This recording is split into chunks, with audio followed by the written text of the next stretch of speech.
यीशु दोबारा पिलातुस के सामने। यीशु को हेरोदेस से वापस दोबारा पिलातुस के पास भेज दिया गया। और जब पिलातुस न्याय के सिंहासन पर बैठा था, तब उसकी पत्नी ने उसे एक संदेश भेजा।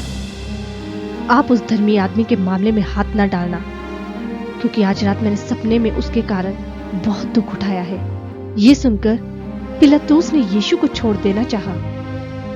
तब पिलातुस ने दोबारा आकर भीड़ से कहा, देखो, मैं उसे तुम्हारे लिए बाहर ला रहा हूं कि तुम ये जान लो कि मुझे उसमें कोई दोष न मिला। तब कांटों का मुकुट और बैंगनी कपड़े पहने हुए यीशु को बाहर लाया गया। और पिलातुस ने तब लोगों से कहा, देखो इसे। और जब प्रधान पुरोहितों और सेवकों ने यीशु को देखा, तो वे चिल्ला चिल्ला कर कहने लगे, उसे क्रूस पर चढ़ाओ, क्रूस पर।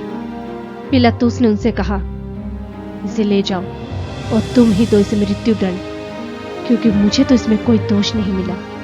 पिलातुस को उत्तर देते हुए यहूदियों ने कहा, हमारा भी एक नियम है और उस नियम के अनुसार इस आदमी को मृत्यु दंड मिलना ही चाहिए, क्योंकि यह खुद को परमेश्वर का बेटा बताता है। जब पिलातुस ने यह बात सुनी, तो वह और ज्यादा डर गया और उसने दोबारा राजमहल में जाकर यीशु से पूछा, तुम कहां के हो?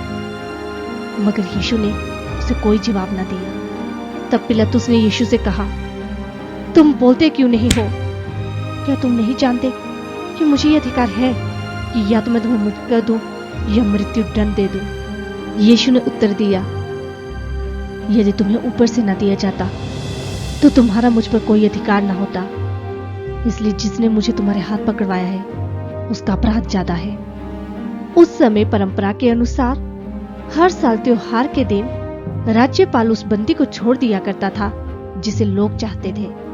उसी समय बरअब्बा नाम का एक बहुत खतरनाक कैदी था और इस मौके पर प्रधान पुरोहितों और पुरनियों ने भीड़ को उकसाया कि वे बरअब्बा की मुक्ति और यीशु को मृत्यु दंड की मांग करें। इस बात पर पिलातुस ने उनसे दोबारा पूछा, तब मैं यीशु को, जो मसीह कहलाता हूं, इसके साथ क्या करूं?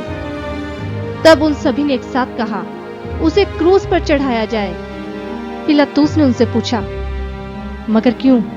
क्या अपराध है उसका?